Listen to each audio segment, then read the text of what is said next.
Hi friends, అందరికీ నమస్కారం. ఇక కథలోకి వెళ్తే, ఏమండి, బాబుని చూస్తూ ఉండండి, నేను స్నానం చేసొస్తాను. ఆ, సరే సరే, వాడు నిద్రపోతున్నాడుగా, వెళ్ళు. ల్యాప్టాప్లో వర్క్ చేసుకుంటూనే చెప్పాడు కార్తీక్. అవును, నిన్న ఆరేసిన బట్టలు తీసుకురమ్మని చెప్పాను కదా, ఎక్కడ పెట్టారు?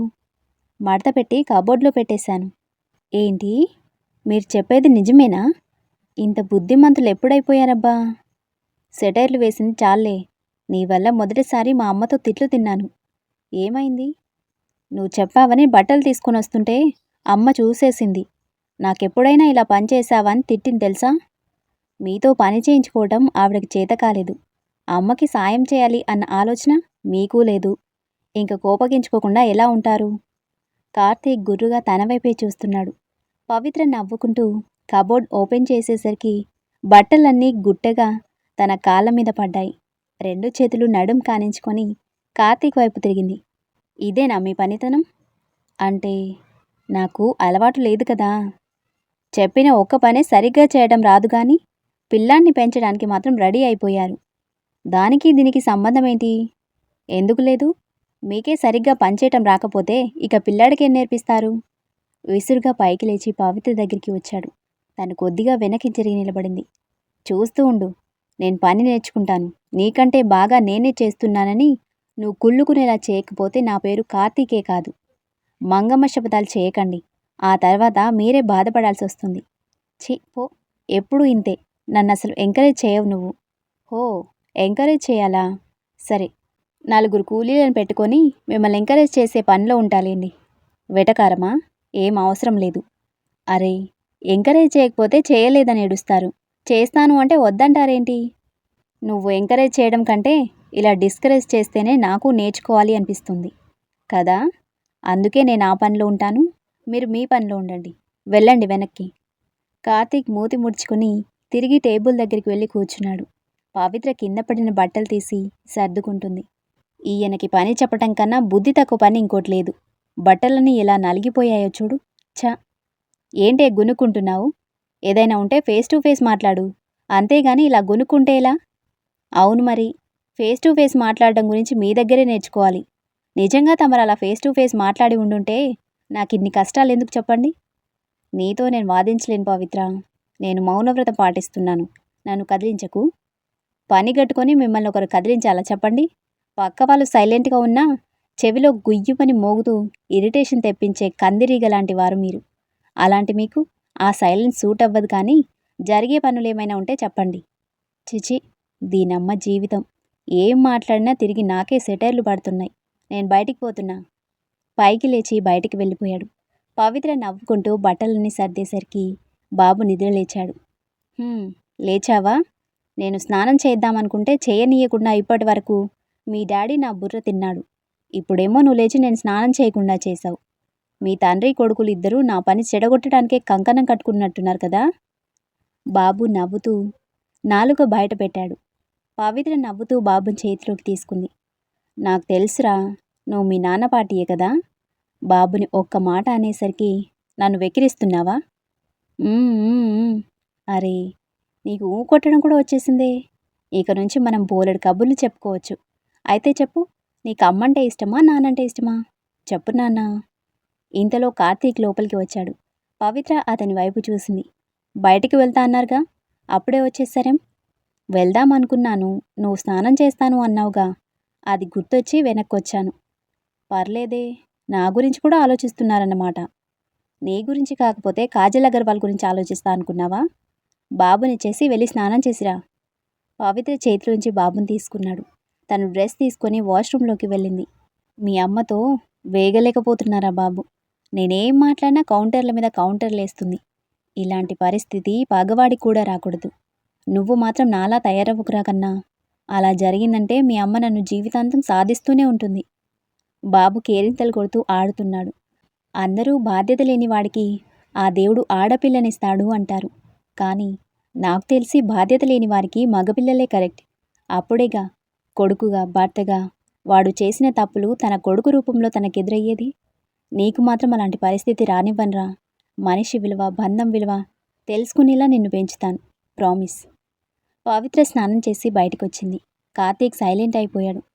ఏంటో ప్రామిస్ చేసేస్తున్నట్టున్నారు మీ కొడుక్కి. ఏదో చేశాలే, నీకెందుకు? చెప్తే మళ్ళీ నన్నే తిడతావు.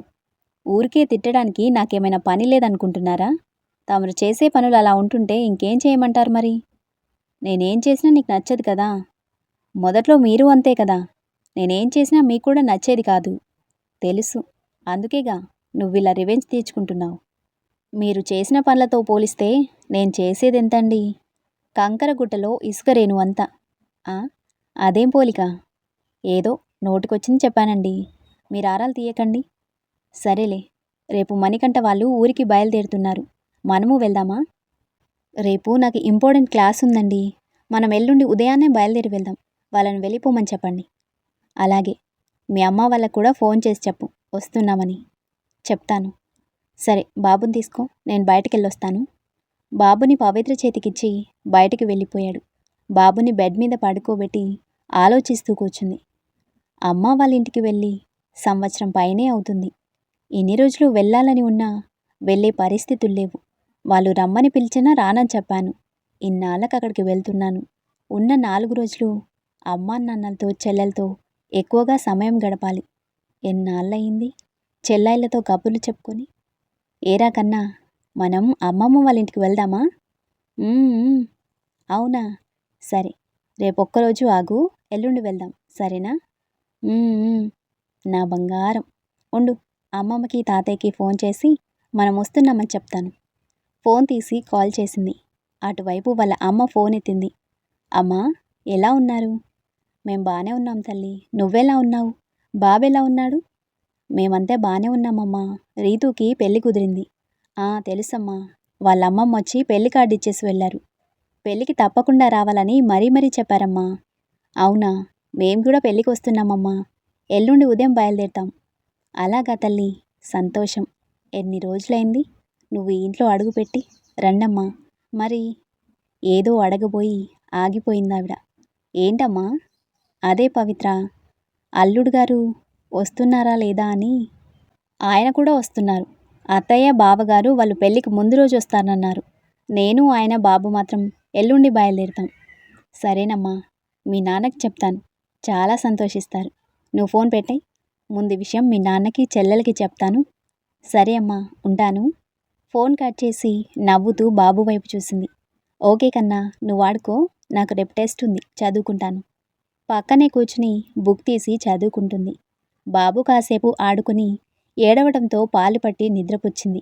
బాబు నుదుటి మీద ముద్దు పెట్టి మళ్ళీ బుక్ తీసుకుని కూర్చుంది. క్లాస్ అటెండ్ అయ్యి బయటకు వచ్చింది పవిత్ర. విక్రమ్ తన దగ్గరికి రాబోతుంటే అతన్ని చూడనట్టుగా నటిస్తూ కంగారుగా బయటికి వెళ్ళిపోయింది. విక్రమ్ షార్ట్కట్లో వచ్చి తనకి ఎదురుగా నిలబడ్డాడు. ఏమైంది పవిత్ర? పిలుస్తుంటే అలా వెళ్ళిపోతున్నావేంటి? ఏం లేదు, బాబు ఏడుస్తాడని. హో, నీతో ఒక విషయం మాట్లాడాలి పవిత్ర. అలా క్యాంటీన్కి వెళ్దామా? లేదు విక్రమ్, బాబు ఏడుస్తాడు, నేను త్వరగా వెళ్ళాలి, ప్లీజ్. హడావిడిగా అక్కడి నుంచి బయటికి వెళ్ళిపోయింది. విక్రమ్ వింతగా తననే చూస్తూ నిలబడిపోయాడు. ఏమైంది తనకి? నాతో మాట్లాడడానికి ఎందుకంత ఇబ్బంది పడుతుంది? బాబు గురించి కంగారై ఉంటుంది. సరేలే, తర్వాత మాట్లాడదాం. పవిత్ర బయటకు వచ్చేసరికి కార్తీక్ బాబుతో కార్ బయటే నిలబడి కనిపించాడు. దగ్గరికి వచ్చి బాబుని తీసుకుంది. టెస్ట్ అన్నావు, ఎలా రాసావు పవిత్ర? ఎలా రాస్తాను? అందరిలానే పెన్తో రాశాను. నీకు వెటకారం బాగా ఎక్కువైందే. కారెక్కు. డోర్ తీసి నిలబడ్డాడు. పవిత్ర నవ్వుకుంటూ కారులో కూర్చుంది. అతను డ్రైవింగ్ సీట్లో కూర్చుని కార్ స్టార్ట్ చేశాడు. ఏరా కన్నా, అమ్మని బాగా మిస్ అయ్యావా? ఎందుకు మిస్ అవుతాడు? నువ్వు వెళ్ళి ఏమైనా సంవత్సరాలు గడిచాయా? గంటలేగా. నేను నా కొడుకుతో మాట్లాడుతుంటే మధ్యలో మీరెందుకు మాట్లాడుతున్నారు? హలో, వాడు నాకు కొడుకే. పవిత్ర అతని వైపు కోపంగా చూసి మళ్ళీ బాబుని ఆడించటంలో బిజీ అయిపోయింది. పవి, నోరు మూసుకొని రోడ్డు చూసి డ్రైవ్ చేయండి. చిన్నపిల్లాడున్నాడు. మీరిలా కబుర్లు చెప్తూ డ్రైవ్ చేస్తే ఏదైనా జరగకూడదు జరిగితే? అబ్బా, ఎందుకంత దూరం ఆలోచిస్తావు? అలా ఏం జరగదు. అలా అని మీరు గ్యారంటీ ఇవ్వగలరా? నేనేమైనా స్టీల్ సామాన్లు అమ్ముకునే వాళ్ళ కనిపిస్తున్నానా గ్యారంటీ ఇవ్వడానికి? నమ్మకం ఉండాలి. ఆహా, ఏది? ఒకసారి ఫేస్ ఇలా టర్నింగ్ ఇచ్చుకోండి. వద్దులే, నువ్వు కొట్టే డైలాగ్ ఏంటో నాకు అర్థమైపోయింది.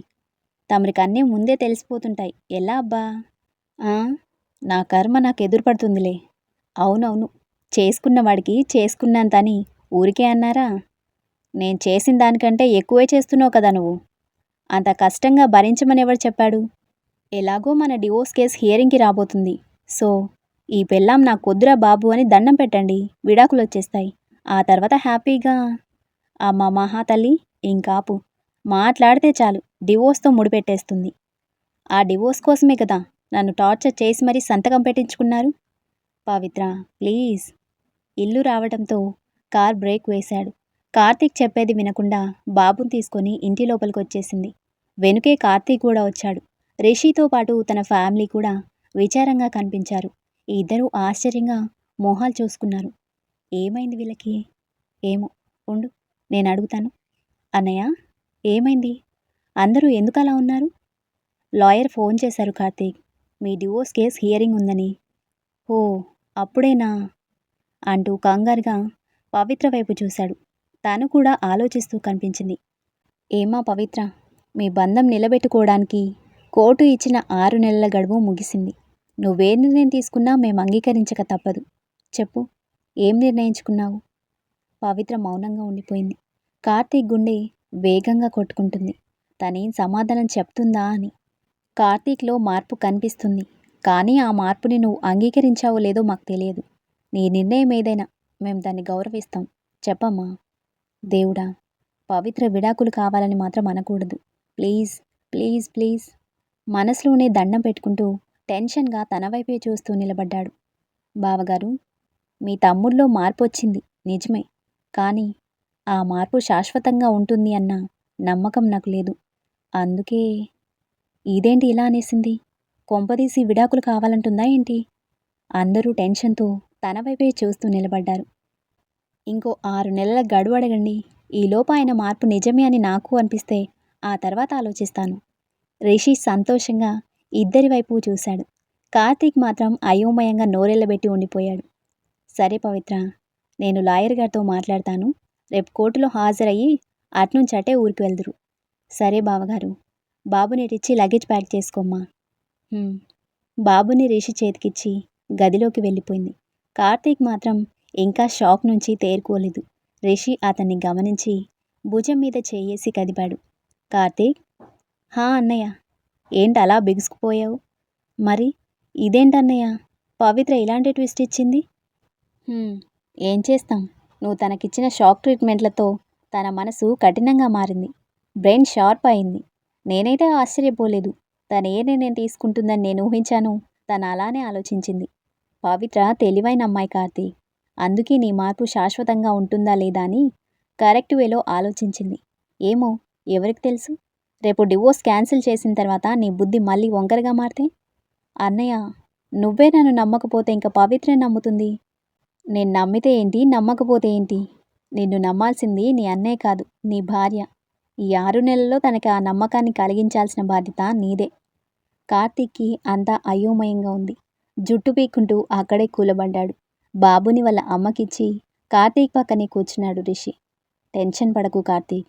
ఈ ఇంటిలోకి వచ్చేప్పుడు తన మానసిక పరిస్థితి చాలా దారుణంగా ఉంది. అసలు తను ఇంట్లో ఉండటానికే ఇష్టపడలేదు. ఏదో తెలియని బాధ, కోపం తన ఆలోచనల్ని స్తబ్దుగా మార్చేశాయి. అలాంటి సిచ్యువేషన్లో తను తన జీవితం గురించి సరైన నిర్ణయాలు తీసుకోలేదు.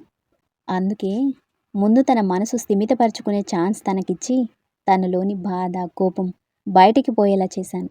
ఇప్పుడు పవిత్ర స్థిమితంగా తన లైఫ్ గురించి ఆలోచించగలదు. అలాగే సరైన నిర్ణయాలు తీసుకోగలదు. మనం చేయాల్సిందల్లా తన నిర్ణయాలని గౌరవించడమే. కానీ అన్నయ్య, ఆ తర్వాత కూడా తనకు విడాకులు కావాలంటే అది పూర్తిగా నీ ఫెయిల్యూరే అవుతుంది. అన్నయ్య. నిజం కార్తీక్. తనకు ఆ నమ్మకాన్ని నువ్వు కలిగించలేదు అంటే అది నీ ఫెయిల్యూరే కదా. నీ మార్పు శాశ్వతమని పవిత్రకి నమ్మకం కలిగించు. సరేనా? సరే అన్నయ్య. గుడ్. వెళ్ళి ఫ్రెష్ అవ్వు. కార్తీక్ పైకి లేచి గదిలోకి వచ్చాడు. పవిత్ర బ్యాగ్ సర్దుతూ కనిపించింది.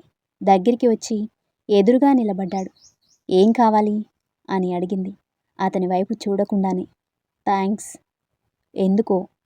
నాకు ఇంకో అవకాశం ఇచ్చినందుకు. అది మీకోసం కాదులేండి, నా బాబు కోసం. ఈలోపు తెలిసిపోతుంది కదా తమరు నా కొడుక్కి సరైన తండ్రిగా ఉండగలరో లేదో అని. ఉంటాను.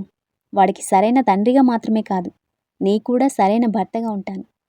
పవిత్ర బ్యాగ్ సర్దడం ఆపి సీరియస్గా కార్తీక్ వైపు చూసింది.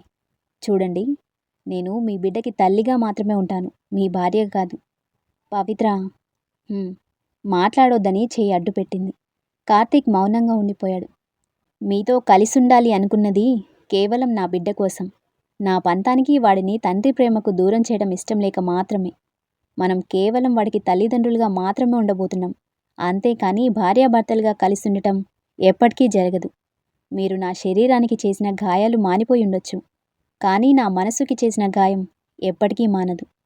కోపంగా చెప్పి మళ్ళీ లగేజ్ సర్దడంలో మునిగిపోయింది. కార్తీక్ తననే చూస్తూ నిలబడిపోయాడు. తను అన్నీ సర్దేసి బయటికి వెళ్ళిపోయింది. కార్తీక్ ఆలోచిస్తూ అక్కడే కూలబడ్డాడు. ఇంక రిషి ఫోన్ మాట్లాడుతూ పైకి చూసేసరికి కార్తీక్ టెర్రస్ మీద అటూ ఇటూ తిరుగుతూ కనిపించాడు. ఫోన్ కట్ చేసి టెర్రస్ మీదకొచ్చాడు. కార్తీక్, ఇక్కడేం చేస్తున్నావు? చేసిన తప్పుకి శిక్ష అనుభవిస్తున్నానన్నయ్య. ఏమైంది కార్తీక్? ఎందుకు అలా మాట్లాడుతున్నావు? ఏం లేదన్నయ్య, పవిత్ర విషయంలో నేను చేసిన తప్పులన్నీ నన్ను నిలదీస్తున్నట్టుగా అనిపిస్తుంది. కార్తీక్, తన తప్పు లేకుండా నిందించాను, అనుమానించాను, అవమానించాను. అప్పుడు నాకు తెలియలేదన్నయ్య, ఆ తప్పుకి నాకు జీవితకాలం శిక్ష పడుతుందని. ఏమైంది కార్తీక్? పవిత్రతో మళ్ళీ ఏమైనా గొడవ పడ్డావా? ఏం జరిగిందో చెప్పు. గదిలో పవిత్రతో జరిగిన డిస్కషన్ మొత్తం రిషికి వివరించాడు కార్తీక్. రిషి ఆలోచనలో పడ్డాడు. తను అలా మాట్లాడడంలో తప్పులేదన్నయ్య. నా వల్ల తను అంతగా బాధపడింది. కానీ ఎందుకో ఆ మాటలు నా మనసుని మెలిపెడుతున్నట్టుగా అనిపిస్తుంది. రిషి తన చేయి పట్టుకుని పక్కనే ఉన్న పిట్టగోడ మీద కూర్చోబెట్టాడు. కార్తీక్, చాలామంది అరేంజ్డ్ మ్యారేజెస్లో అడ్జస్ట్మెంట్ తప్ప ప్రేమ ఉండదని అనుకుంటారు. కానీ అది తప్పు. మన పెద్దలు అన్నేళ్ళు కలిసుంటున్నారు అంటే వాళ్ళ మధ్య ప్రేమ లేకుండానే కలిసి ఉంటారా చెప్పు? మీ విషయంలో పవిత్ర మీ పెళ్ళైన దగ్గర నుంచి నిన్ను ప్రేమిస్తూనే ఉంది. కానీ నీకు ఒక బిడ్డ పుట్టిన తర్వాతే తన మీద ప్రేమ మొదలైంది. అంతే తేడా. నువ్వేం చెప్పాలనుకుంటున్నావన్నయ్య? పెళ్ళి తర్వాత మొదలయ్యే ప్రేమ చాలా స్ట్రాంగ్గా ఉంటుంది కార్తీక్. అదే ఆ బంధాన్ని మనం చనిపోయే వరకు నిలబెడుతుంది. అలాగే మీ మధ్య ఏర్పడిన ఈ ప్రేమే మీ బంధాన్ని తిరిగి పెనవేసుకునేలా చేస్తుంది. నువ్వు ఓపికగా ఎదురు చూడాలి. అర్థమయ్యిందా? అర్థమయ్యిందన్నయ్య. Thank you so much. సరే, చాలా ఆలస్యమైంది, వెళ్ళి పడుకో. సరే అన్నయ్య, గుడ్ నైట్. నవ్వుతూ అక్కడి నుంచి కిందకి వచ్చేశాడు. గదిలోకి వచ్చేసరికి పవిత్ర బాబు నిద్రపోతూ కనిపించారు. పవిత్ర పక్కనే కూర్చుని ప్రేమగా తల నిమిరాడు. ఇన్ని రోజులు నేను చాలా సంకుచిత భావాలతో గడిపాను పవిత్ర. ఇన్నాళ్ళు నేనెవరితోనూ మనసు విప్పి మాట్లాడకపోవటం వల్లే మన బంధం ఇలా ప్రశ్నార్థకంగా మారింది. మన వాళ్ళతో మనసు విప్పి మాట్లాడితే ఎంత రిలీఫ్గా ఉంటుందో ఇప్పుడే పూర్తిగా అర్థమైంది పవిత్ర. నీకోసం, నీ ప్రేమ కోసం ఎంతకాలమైనా నేను చూస్తాను. ముందుకు వంగి నుదుటి మీద ముద్దు పెట్టుకోబోతూ ఆగిపోయాడు. అమ్మో, లేచిందంటే గానా బజానా మొదలవుతుంది. ఎందుకులే. చేతి వేళ్ళని తన మొహం చుట్టూ తిప్పి అతని పెదాలకు ఆనించుకొని ముద్దు పెట్టుకున్నాడు. సోఫాలో పడుకుని నడుం వాల్చేసరికి నిద్ర ముంచుకొచ్చింది. పవిత్ర కళ్ళు తెచ్చి కార్తీక్ వైపు తిరిగి చూసింది. ఇంతకుముందు అతను చెప్పిన మాటలు గుర్తు చేసుకుంటూనే కళ్ళు మూసుకుంది. కార్తీక్, రెడీనా? కోటకి టైం అవుతుంది. రిషి అరుపులతో లగేజ్ తీసుకుని బయటకు వచ్చాడు కార్తీక్. లగేజ్ డిక్కీలో పెట్టేసి కార్తీక్ వైపు చూశాడు. పవిత్ర ఎక్కడా? బాబుని రెడీ చేస్తుందన్నయ్య, తీసుకొస్తాను. గదిలోకి వచ్చి చూశాడు. బాబుకి డ్రెస్ వేసి మురిసిపోతూ మెటికలు విరిచింది పవిత్ర. కార్తీక్ నవ్వుకుంటూ దగ్గరికి వచ్చాడు. ఆడపిల్లల తెగ ముస్తాబు చేస్తున్నావేంటి పవిత్ర?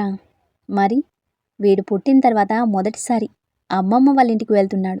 ఈ మాత్రం లేకపోతే ఎలా చెప్పండి? ఎలా ఉన్నాడు? చాలా ముద్దుగా ఉన్నాడు. బాబుకి ముద్దు పెట్టబోతుంటే పక్కకి తప్పించింది. ఏమైంది? కష్టపడి రెడీ చేశాను. ఇప్పుడు మీరు ముద్దులు పెట్టారంటే వాడి మొహానికి పూసిన పౌడర్ మొత్తం పోతుంది. అబ్బో, సరే పద, అన్నయ్య వెయిట్ చేస్తున్నాడు. అయిపోయింది, మీరు బాబుని తీసుకొని వెళ్ళండి, నేను వచ్చేస్తాను. సరే, త్వరగా రా అంటూ బాబుని తీసుకుని బయటికి వెళ్ళిపోయాడు. పవిత్ర చీర సరిచేసుకుని బయటకు వచ్చింది. రిషి బైక్ మీద ముందు వెళ్తున్నాడు. కార్తీక్, పవిత్ర వెనక కారులో వస్తున్నారు. కోర్టు దగ్గరికి చేరుకొని అక్కడి ఫార్మాలిటీస్ అన్నీ పూర్తి చేసిన తర్వాత వాళ్ళని ఊరికి పంపించి వెనక్కి వెళ్ళిపోయాడు రిషి. కార్తీక్ డ్రైవ్ చేస్తున్నాడే గాని అతని ఆలోచనలు మాత్రం కార్ కంటే స్పీడ్గా పరిగెడుతున్నాయి. పెళ్ళైన దగ్గర నుంచి జరిగిన సంఘటనలన్నీ కళ్ళ ముందు మెదులుతున్నాయి. పవిత్ర బాబుని ఆడిస్తూ కార్తీక్ని గమనించింది. ఏమైంది అలా ఉన్నారు? ఏం లేదు. అయినా నాతో ఎప్పుడేం చెప్పారని ఇప్పుడు చెప్పడానికి? కార్తీక్ తన వైపు చూశాడు. మీకే విషయమూ ఎవరితోనూ పంచుకునే అలవాటు లేదు కదా, అందుకే అలా అన్నాను. నిజమే, అలా పంచుకోకపోవటం వల్లే నిన్నంతా కష్టపెట్టాను. పవిత్ర తల తిప్పి అతని వైపు చూసింది. స్కూల్ డేస్లో నా లైఫ్ చాలా సింపుల్గా ఉండేది పవిత్ర. అన్నయ్యకి నాకు కాస్త ఏజ్ గ్యాప్ ఉండటం వల్ల, ఇంట్లో చిన్నపిల్లాన్ని కావటం వల్ల అందరూ నన్ను గారాబంగా చూసేవారు. అన్నయ్య నాకు ఏం కావాలన్నా కాదనకుండా కొనిచ్చేవాడు. స్కూల్లో ఏం జరిగినా పూస గుచ్చినట్టు అమ్మకి అన్నయ్యకి చెప్పేవాడిని. కానీ కాలేజ్లో చేరిన తర్వాత మొత్తం మారిపోయింది. ఇంట్లో వాళ్ళతో కబుర్లు చెప్పడం మానేశాను. అన్నయ్యతో బయటికి వెళ్ళటం మానేశాను. నా లోకం నాదే అన్నట్టుగా గడిపేవాడిని. కాలేజ్ డేస్లో చాలామంది ప్రేమ జంటలను చూశాను. తిరిగినన్నాళ్ళు విచ్చలవిడిగా తిరగడం, ఆ తర్వాత ఏ ఎన్ఆర్ఐనో పెళ్లి చేసుకుని సెటిల్ అయిపోవడం. నేను చూసిన వాళ్ళల్లో చాలా వరకు ఆ కోవకు చెందిన వాళ్ళే ఎక్కువ ఉన్నారు. ఒకరిద్దరు సిన్సియర్ లవర్స్ ఉన్నా కులం ఆస్తి అడ్డంకుల వల్ల వాళ్ళు కూడా వేరే వాళ్ళని పెళ్లి చేసుకుని అడ్జస్ట్ అయిపోయిన వాళ్ళే. వాళ్ళని వాళ్ళు మోసం చేసుకుంటూ పెళ్లి చేసుకునే వ్యక్తిని కూడా మోసం చేస్తూ బ్రతుకుతున్నారు. అది ఒక బ్రతికేనా అనిపించింది. అలాంటి వాళ్ళని చూసి చూసి నాకు పెళ్లి మీదే విరక్తి కలిగింది పవిత్ర. పెళ్లి వద్దు అంటే ఇంట్లో వాళ్ళు వినిపించుకోలేదు. అలాంటి సమయంలోనే నువ్వు నా లైఫ్లోకి వచ్చావు. పెళ్లి మీద నాకున్న విరక్తి, అంతకుముందు నువ్వు నా కంటపడిన పరిస్థితిని నాకు తప్పుగా కన్వే అయ్యేలా చేసింది. నిన్ను కష్టపెట్టాను, బాధ పెట్టాను, అన్నింటినీ ఓపిగ్గా భరిస్తూ నన్ను ప్రేమించావు. కానీ ఆ ప్రేమని కూడా నేను అనుమానించే పరిస్థితులు కల్పించాడు ఆ దేవుడు. అన్నీ తెలుసుకుని నిన్ను ప్రేమించే సమయానికి నువ్వు నన్ను ద్వేషించటం మొదలుపెట్టావు. పవిత్ర మౌనంగా వింటూ ఉండిపోయింది. ఇంతకుముందు నేను నిన్ను ప్రేమించానో లేదో నాకు తెలియదు పవిత్ర. నీ తప్పు లేకుండా నిన్ను బాధ పెట్టాను అన్న పశ్చాత్తాపంతోనో, లేక నీ కడుపులో పెరుగుతున్న నా బిడ్డ మీద ప్రేమ వల్ల నీతో కలిసుండాలని అనుకుంటున్నానేమో అనిపించేది. కానీ అది తప్పని నీ డెలివరీ సమయంలోనే అర్థమైంది పవిత్ర. ఆ క్షణం నువ్వు పడే బాధ చూసి నా ప్రాణం పోతున్నట్టుగా అనిపించింది. నువ్వు క్షేమంగా ఉన్నావని డాక్టర్ చెప్పే వరకు నా గుండెదడ తగ్గలేదు. అప్పుడే నాకు అర్థమైంది నేను నిన్ను ప్రేమిస్తున్నానని. పవిత్ర అవాక్కయ్యి కార్తీక్ వైపు చూసింది. నిజం పవిత్ర, ఇన్నాళ్ళు నీ మీద నాకున్న ప్రేమను తెలుసుకోలేకపోవటం నా తప్పే. ఆ ప్రేమ నీకు చెప్పకుండా ఇంకో తప్పు చేయలేను. ఐ లవ్ యూ పవిత్ర. ఏంటిది? ఎప్పుడూ లేనిది ఇప్పుడేంటి? మీకు భార్య అవసరం ఉంటే వేరే పెళ్లి చేసుకోండి. అంతేగాని ఇలా నన్ను మభ్యపెట్టి మీ భార్యగా మార్చుకోవాలని మాత్రం ప్రయత్నించకండి. నాకు భార్య అవసరం ఉంది. ప్రేమని పంచడానికి, బాధ్యతని పంచుకోవడానికి, జీవితాన్ని పంచుకోవడానికి నాకు భార్య అవసరం ఉంది పవిత్ర. కానీ ఆ భార్యగా నువ్వు మాత్రమే కావాలి. పవిత్ర మౌనంగా తలదించుకొని ఉండిపోయింది. భయపడకు, ఇంతకు ముందులా నిన్ను బలవంత పెట్టను. నీకిష్టం లేకుండా ఏమీ చేయను. అప్పుడు నీ ప్రేమని నేను అర్థం చేసుకోలేక నిన్ను దూరం చేసుకున్నాను. ఇప్పుడు నా ప్రేమ నీకు అర్థం అవ్వాలని చెప్పాను. అంతేగాని ప్రేమ పేరుతో నా అవసరాన్ని తీర్చుకోవడానికి కాదు. నువ్వు మనస్ఫూర్తిగా అంగీకరించినప్పుడే మనం భార్యాభర్తలుగా జీవితాన్ని మొదలు పెడదాం. అప్పటి వరకు నీ కోసం, నీ ప్రేమ కోసం ఎదురు చూస్తూ ఉంటాను పవిత్ర. ఆ విషయం గుర్తుపెట్టుకో చాలు. తను చెప్పాలి అనుకున్నది చెప్పి సైలెంట్గా డ్రైవ్ చేస్తున్నాడు. పవిత్ర కూడా మౌనంగానే ఉండిపోయింది. అక్కడి నుండి ఇద్దరి ప్రయాణం మౌనంగానే సాగిపోయింది. ఈ జంట ప్రయాణం ఏ తీరానికి చేరుకుంటుందో నెక్స్ట్ ఎపిసోడ్లో చూద్దాం. ఓకే, స్టోరీ నచ్చితే లైక్ చేయండి, కామెంట్ చేయండి, ఇంకా సబ్స్క్రైబ్ చేసుకోండి. Thank you. మళ్ళీ కలుద్దాం.